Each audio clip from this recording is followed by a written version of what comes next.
Chapter 1. The Christmas He Took Over. The house looked the same from the outside. White siding washed pale by winter light, wreaths still hanging crooked on the front door. But the warmth I remembered from other Christmas Eves was gone the moment I stepped inside. The air felt formal, like a lobby instead of a home. Conversations stayed low, careful. Laughter sounded rehearsed, arriving a beat too late. My name is Daniel Mercer. I am 46 years old, and for most of my life, this house in the suburbs of Princeton had been the one place where no one kept score. That changed after my father passed away in late 2023. This Christmas Eve in December 2024 was the first without him, and my older brother had decided to take charge of everything. Michael Mercer, 50 years old, real estate developer, moved through the living room like a man hosting an event he had paid for. He greeted relatives, directed coats to the hall, adjusted the music volume, and reminded everyone when dinner would be served. Not once did he look at me to ask if I needed anything or thought differently. I stood near the window with a glass of wine, watching snow gather along the hedges, feeling like a guest in a house that used to feel like an extension of my own body. Michael spoke often that night. He spoke about logistics, schedules, plans for the coming year. He spoke as if he had been elected. At one point, he mentioned that he had handled all the paperwork related to the estate, said it casually, like someone noting that the trash had been taken out. He said everything was clean now, organized, no loose ends. No one questioned him. That was the strange part. The room accepted his words the way people accept weather, something beyond their control. I realized slowly that no one had asked me anything since I arrived. Not about work, not about the holidays, not even about how I was holding up after Dad died. I work in financial compliance, consulting companies on regulations, documentation, risk. I spend my days reading fine print that other people skip. Yet in my own family, I had become invisible the moment my brother decided he was the one in charge. My sister-in-law, Rebecca, moved past me with a polite smile, her eyes sliding away before meeting mine. She asked if I needed another drink, already turning away before I could answer. Something in her posture felt cautious, like she was walking a line she had not drawn herself. My phone buzzed in my pocket, a message from Laura Bennett, a friend from college who now worked as a senior loan officer at a regional bank in Pennsylvania. She wished me a quiet holiday and added that she had heard through mutual contacts that my family was finalizing a large property transaction early next year. She hoped everything went smoothly. I read the message twice, then slipped the phone back into my pocket without replying. Dinner was announced with a light tap of a spoon against a glass. Michael took the seat at the head of the table without hesitation. He stood to make a short toast, thanking everyone for coming, acknowledging how hard the year had been, and reminding us that family needed stability now more than ever. He said he had done what needed to be done to make sure that stability was in place. As he spoke, I felt something settle in my chest. Not anger, not yet, more like recognition. This was not grief talking. This was control dressed up as responsibility. I thought of my father, quiet, deliberate, a man who never rushed decisions involving money or family. In the summer of 2022, we had sat at this same table while he sorted documents into folders. He had mentioned casually that he had updated some papers, nothing urgent, just making sure things were clear in case anyone moved too fast later on. I remembered nodding, distracted, assuming it was just another version of the careful habits he had always had. At the time, I did not ask what he meant. Now, listening to my brother speak with absolute certainty about how tidy everything was, that memory surfaced with a sharp clarity. Michael lifted his glass and said everything was handled now. He said there was nothing left to worry about.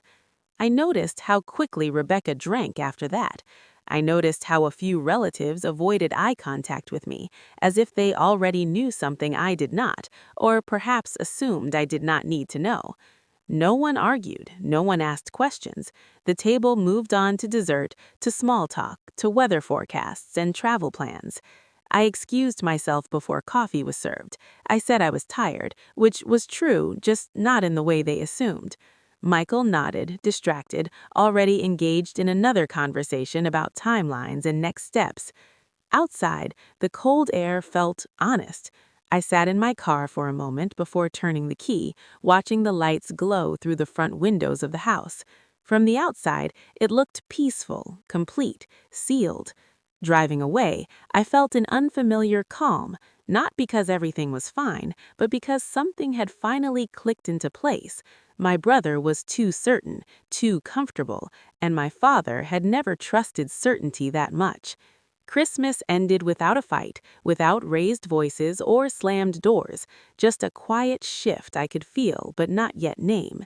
Whatever Michael believed he had wrapped up that night, he believed it too completely, and as the road stretched out ahead of me, I had the unsettling sense that the story was only beginning. If this story touched you, please subscribe and let someone out there feel less alone. Thank you. Chapter 2. He called it responsibility. The first week of January arrived with a kind of blunt efficiency that left no room for lingering holiday illusions. Offices reopened, emails flooded back in, and my brother wasted no time reminding everyone that Christmas was over and business had begun. I learned about the locks before anyone bothered to tell me. I drove past the house one evening after work, meaning only to pick up a box of documents I had left in the study years ago.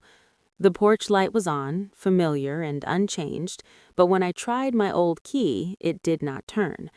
I tried again, slower this time, as if patience might convince the lock to remember me. It did not. My phone buzzed while I stood there in the cold. A message from Michael. He said he had updated the locks for security reasons and that it was nothing personal. He added that with everything going on, it was simpler if one person managed access. Simpler for him, I thought. The next morning, my inbox told the rest of the story. Insurance notices confirming a change in policyholder, utility statements listing Michael as the primary account holder, a brief email from the property management company acknowledging new instructions received from my brother. I was copied on all of it, included, informed, completely powerless to respond.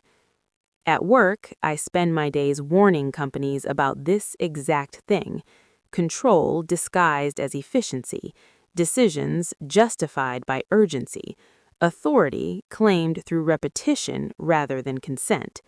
Seeing it unfold inside my own family felt surreal, like watching a familiar system turn against you while insisting it was for your benefit. I called Michael that afternoon. He answered on the second ring, his voice already edged with impatience. I told him I had stopped by the house and found myself locked out. He said yes, that was intentional. He said with everything in motion, he could not have people coming and going without coordination. I asked him what exactly was in motion.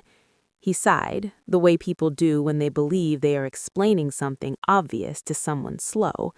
He said I had not been around enough to understand how fast things moved now. He said the market did not wait, and neither did responsibility. He reminded me that I lived 2 hours away and that he was the one dealing with contractors, brokers, paperwork.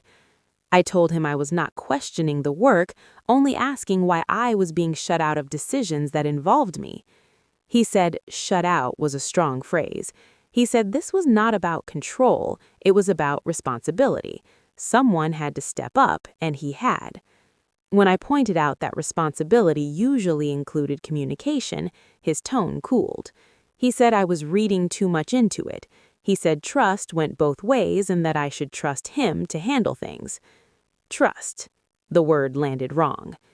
That evening, I received a message from his wife, Rebecca. She wrote that Michael was under a lot of pressure and that it would help everyone if I did not make things harder than they needed to be. She added that sometimes the best way to support family was to let them do what they did best. I read her message slowly. She did not accuse me of anything. She did not threaten. But between the lines was a quiet request to stay in my place. 2 days later, Laura Bennett called me during my lunch break. Laura and I had known each other since college. She had gone into banking, I had gone into compliance. We spoke a few times a year, usually about nothing more than work and weather. This time, her voice was cautious. She told me she had seen a preliminary escrow request cross her desk connected to a commercial property in Mercer County. The numbers were significant, around $1.6 million. The timeline was aggressive. She said the file had a family trust feel to it, which usually meant slower, not faster. She asked if everything was all right on her end. I told her I was still figuring that out. She warned me that escrow was tentatively scheduled for signing within 10 to 14 days. That was fast for a transaction tied to an estate, especially less than a year old. She said she did not want to overstep, but something about the speed made her uneasy. After we hung up, I sat at my desk and stared at my calendar. 10 to 14 days. My brother had not mentioned that part. He had not mentioned escrow at all. That night, an email arrived addressed to the entire family. Michael wrote that the signing date had been set and that everything was moving forward smoothly.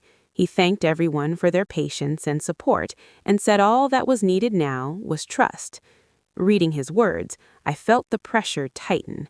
Not explosive, but steady, like a clock you can hear once the room goes quiet. My father hated rushing decisions. He used to say that urgency was often just impatience wearing a suit. I could hear his voice as clearly as if he were standing beside me. I thought again about that summer afternoon in 2022, him sorting papers, mentioning updates, saying it was better to be clear than fast. At the time, it had felt like background noise. Now, it sounded like a warning. I did not reply to Michael's email. I did not confront him again. Instead, I opened my contacts and searched for a name I had not dialed in years. Susan Hale, trust and estate attorney. She had helped my parents with their planning long before my father fell ill. Calm, methodical, impossible to rush. I sent her a brief message asking if she had time to meet. I told her it was not urgent, but it was important. As I hit send, I felt the countdown begin. Quiet, but unmistakable. If this story touched you, please subscribe and let someone out there feel less alone. Thank you. Chapter 3. The Page No One Talked About. 2 days later, I was sitting in a quiet reception area that smelled faintly of lemon polish and old paper, watching a small fountain bubble in the corner like it was trying to convince everyone to relax. Outside the window, the January sky hung low and gray over Princeton, the kind of day that made everything feel temporary. Susan Hale met me at the door herself. She was 48, composed, the sort of person who never wasted a word but somehow never sounded cold. Her hair was pulled back neatly, her blazer the color of dark ink. "Daniel, come in." Her office looked exactly like you would want a family estate attorney's office to look. Calm, ordered, no flash, a framed certificate on the wall, a simple photo of her hiking with her dog, a bookshelf that looked used, not curated. She gestured to a chair across from her desk. "Tell me what's happening and tell me what you want." I took a breath. I told her about Christmas Eve, about Michael hosting the night like a corporate event. I told her about the lock, the utility transfers, the emails where I was copied but never invited to reply. I told her about the escrow timeline Laura had mentioned, 10 to 14 days. Susan listened without interrupting, her pen moving across a legal pad in clean strokes. When I finished, she set the pen down and looked at me. "You're not here because you want a fight." "No, I just want to know what's real." She nodded once, as if that answer mattered. "Okay, then we start with the documents. Not what your brother says, not what you feel. The documents." She opened a drawer and pulled out a thick folder. She placed it on the desk with a quiet finality, like setting down a weight. "Your father executed his will in 2020. He updated it with a codicil in 2022. I watched her hands as she turned the pages. The paper was crisp, the typeface familiar, the signatures at the bottom sharp and certain. "My father mentioned updating papers in 2022, I said. "He said it like it was nothing." "It was something," she replied. "He was careful. He knew how families can move too fast when grief turns into urgency." She slid 2 documents toward me. One was the will, the other was labeled codicil. The word looked harmless, almost quaint, but I felt my pulse shift. I frowned at the second document. "So this has the same weight as the will?" "It does," she said. "A codicil is a legal amendment. It changes or clarifies parts of the will. It stands with it. It is not a suggestion." I scanned the pages. Most of it looked like what you would expect: basic distribution, primary beneficiaries, a list of assets and responsibilities. I was about to turn the page when Susan tapped a line with her finger. "Slow down here." I leaned in. My eyes followed the sentence, and then I read it again, slower. "Any sale, transfer, or encumbrance of real property valued above $250,000 requires written authorization and signature from both primary beneficiaries." My throat tightened, not from triumph, but from the strange feeling of being seen by a man who was no longer alive. I looked up. "Both," I said, "meaning me and Michael." Susan nodded, "Meaning you and Michael." My mind raced through what Laura had told me. 1.6 million, escrow in 10 to 14 days, my brother moving like a bulldozer. "Why would my father add that?" I asked, and I hated how quiet my voice sounded. Susan did not answer like a lawyer. She answered like someone who had sat across from families for decades. "Because he loved you both, and he didn't trust either of you to be perfect when money got involved." I let that settle. In my work, I see the ugliness that comes out when people believe they deserve more than the rules allow. I had hoped my family was different. My father, apparently, planned as if it was not. I flipped back to the signature page. My father's name was there, Richard Mercer. His handwriting looked steady, not shaky, not confused, deliberate. Susan folded her hands. "I sent this codicil to both of you in 2022, email and certified mail. You acknowledged receipt, your brother did not." I stared at her. "He never responded." "No," she said, "which does not invalidate it. It just tells me something about how he handled information he didn't like." A bitter laugh tried to rise in my chest. I swallowed it back. "So if he tries to sell that property without my signature, it can't close." "It should not close," she corrected gently. "Escrow systems usually flag missing authorization, missing signatures, inconsistencies in beneficiaries. They are designed to catch it. But I'm going to be honest with you, Daniel. When people rush, mistakes can slide until the last possible minute. A transaction can get dangerously far before someone finally stops it." I could see it clearly. Michael pushing, brokers eager for commission, everyone assuming family paperwork was clean because he said it was, a closing date set, money nearly moving. "And if it does close, then what?" Susan's gaze sharpened. "Then you're looking at legal action, potentially complex, potentially expensive. The longer it sits, the harder it gets. Not impossible, but messy, and you do not want messy if you can avoid it." My hands were resting on the paper, but they felt distant, like they belonged to someone else. "I don't want to destroy him," I said, more to myself than to her. "You don't have to," Susan replied. "You just have to insist on the rule your father put in place." She slid a clean copy of the codicil toward me. "Keep this. You may need it quickly." I took it, and I did. I felt something that surprised me. Not satisfaction, not revenge, just steadiness, like a seatbelt clicking into place. I stood to leave, and Susan walked me to the door. "Daniel," she said quietly. I turned back. "Timing matters. If your brother is rushing, you do not have the luxury of waiting until you feel ready." "I understand." Outside, the cold air hit my face, sharp and awake. I sat in my car and looked at the copy of the codicil resting in my lap. It was only paper, but it carried weight my brother had ignored. I could call Michael right now. I could confront him. I could throw the document in his face and demand explanations. Instead, I slid it into a folder, tucked it under the passenger seat, and started the engine. He had built his confidence on speed and noise. My father had built protection into silence. And for the first time since Christmas Eve, I understood exactly what I was holding. If this story touched you, please subscribe and let someone out there feel less alone. Thank you. Chapter 4. Silence is also a move.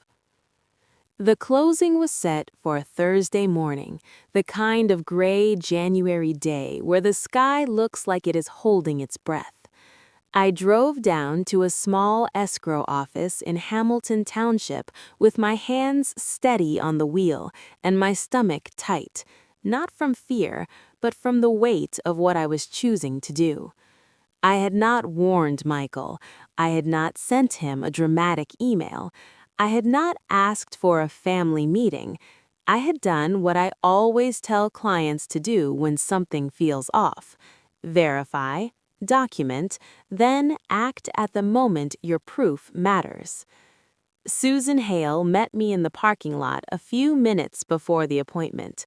She stepped out of her car with a slim folder tucked under her arm, her expression calm, almost neutral, like we were arriving for a routine review. "You ready?" she asked. "I do not know if I am ready," I said, "but I am done being uninformed." She nodded. "Then we keep it clean. No speeches. We let procedure speak." Inside, the office smelled like coffee and copier toner. A framed print of a sailboat hung on the wall, the kind of decoration chosen by someone who wanted to seem soothing. A receptionist gave us a polite smile that did not quite reach her eyes, then asked our names. When I said mine, her brows flickered. She checked a schedule on her screen, then stood. "Mr. Mercer? They are already in the conference room," she said. "Mr. Mercer is expecting to start right on time." Of course he was. The conference room was long and narrow, with a glossy table and a stack of papers arranged in precise piles. Michael stood near the window, phone in hand, looking relaxed in a way that made my jaw clench. Rebecca sat beside him with her purse on her lap, shoulders tight, eyes darting toward the door as if she had been bracing for something. Across the table sat a man in his mid-50s, neat haircut, wire-rim glasses, the kind of calm face you trust with your signature. He stood as we entered. "Good morning," he said. "Thomas Kelly, escrow officer." Michael turned. His smile flashed, then faltered when he saw Susan at my side. "Daniel," he said, voice bright with fake surprise, "what are you doing here?" Rebecca's mouth opened slightly, then closed. Her hands tightened around her purse strap. Susan gave a small nod to Thomas Kelly. "Mr. Kelly, I'm Susan Hale. I represent Daniel Mercer regarding the Mercer estate." Michael's posture stiffened. He took a step forward like he could physically block the room. "This is unnecessary," he said. "We are already set. Everything is ready." I kept my voice even. "I am not here to stop anything out of spite," I said. "I am here to confirm that the transaction meets the estate requirements." Michael let out a short laugh, sharp and humorless. "Estate requirements?" he repeated. "You have not been around, Daniel. You do not understand how this works. I have been handling this." Thomas Kelly cleared his throat softly, the way professionals do when emotions start pushing against paperwork. "Why do we not sit?" he said. "We can walk through the signatures and authorization." We sat. Susan placed her folder on the table, but did not open it yet. I watched Michael's knee bounce once under the table, a small tell. He always thought he hid his nerves well. He never did. Thomas began reviewing documents, pointing where signatures were needed, confirming identities, explaining the basic flow. The buyer was not present, which did not surprise me. Michael liked rooms where he was the loudest voice. When Thomas reached the section regarding seller authorization, he paused. His eyes moved to his screen, then back to the paper. A crease formed between his brows. "One moment," he said. Michael leaned back, forcing a casual tone. "It's all there. We've done this before." Thomas did not answer right away. He clicked through something, then slowly set the paper down. "I'm seeing an issue with authorization," he said. Michael's smile twitched. "What issue?" he asked. "We have the will. We have everything." Susan spoke before I could, her voice calm, steady. "The Mercer will is accompanied by a codicil executed in 2022. It requires written authorization and signature from both primary beneficiaries for any real property transaction valued above $250,000. Rebecca's eyes widened. She looked at Michael, then at me, like she was trying to catch up to a conversation that had started long before she entered. Michael's face darkened. "What are you talking about?" he said. "There's no codicil that changes anything." Susan slid a single page across the table toward Thomas. "There is, and it does." Thomas took the page, read it, then turned it slightly so he could compare it to the packet in front of him. His expression shifted from mild confusion to professional concern. Michael's voice rose. "This is ridiculous. This is my family. I have been doing everything. Daniel did nothing, and now he shows up with a lawyer to cause problems." I kept my hands flat on the table so he couldn't see them clench. "I did not show up to cause problems," I said. "I showed up because you locked me out of the house and moved forward without my consent. If everything is clean, then procedure should not scare you." Thomas Kelly held a hand. "I need to be clear," he said. "If the codicil is valid and the estate applies, then we cannot proceed without both signatures. That's standard." Michael leaned forward, jaw tight. "It is valid," he snapped. "It has to be. My father would not do this. He trusted me."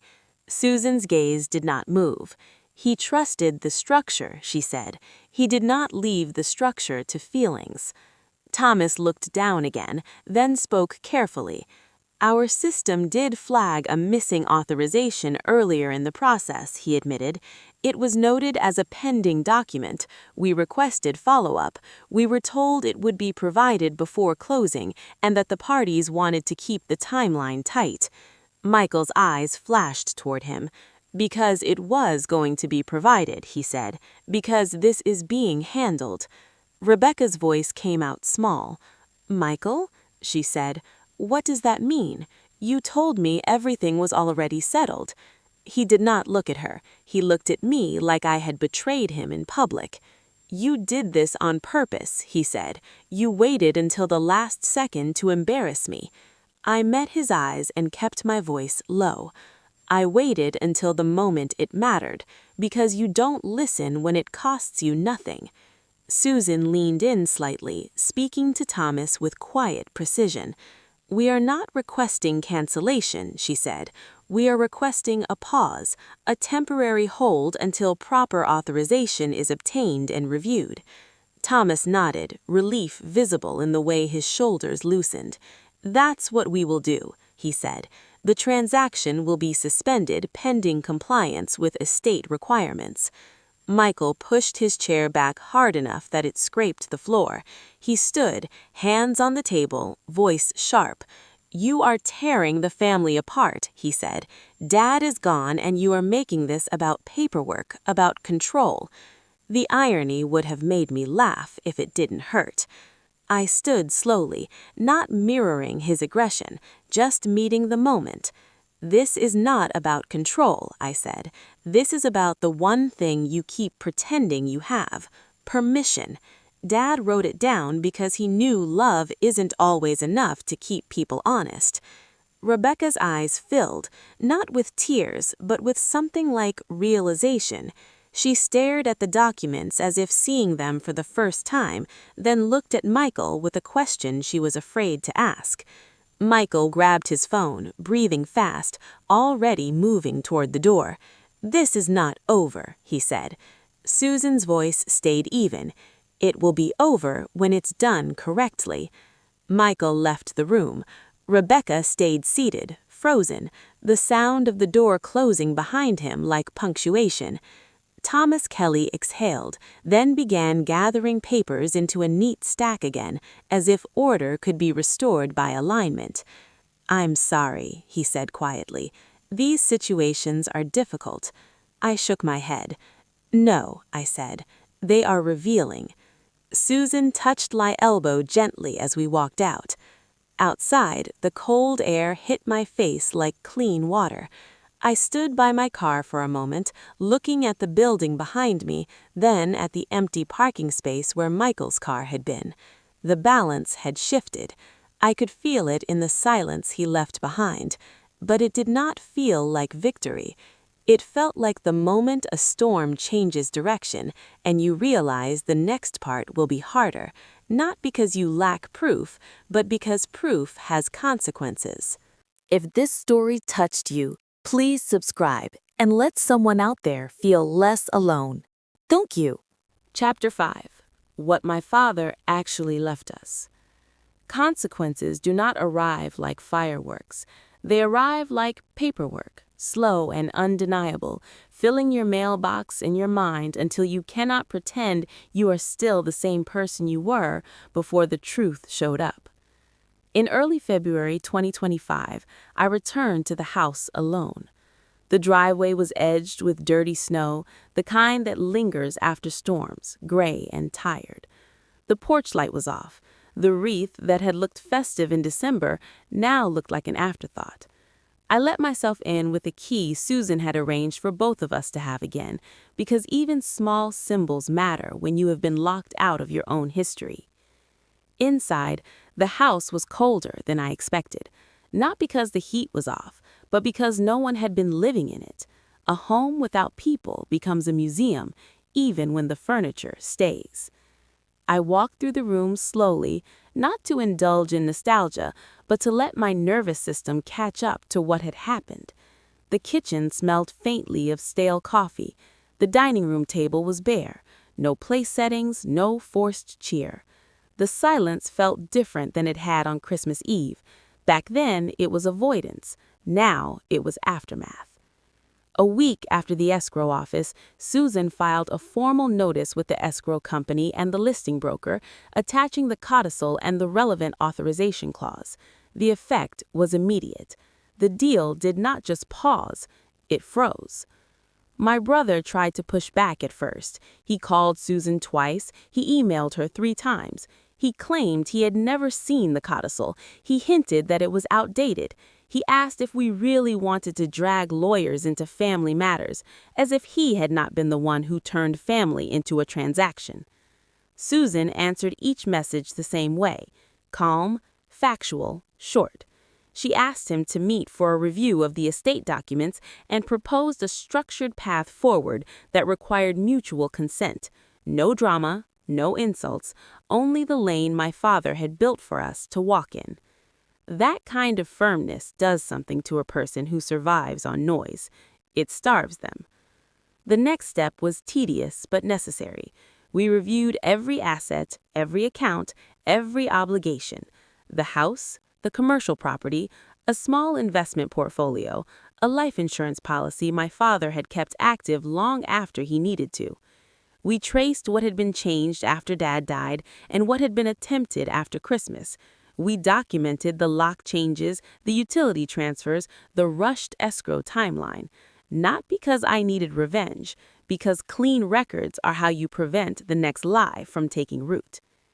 In my work, I have seen people fall apart because they rely on memory instead of evidence.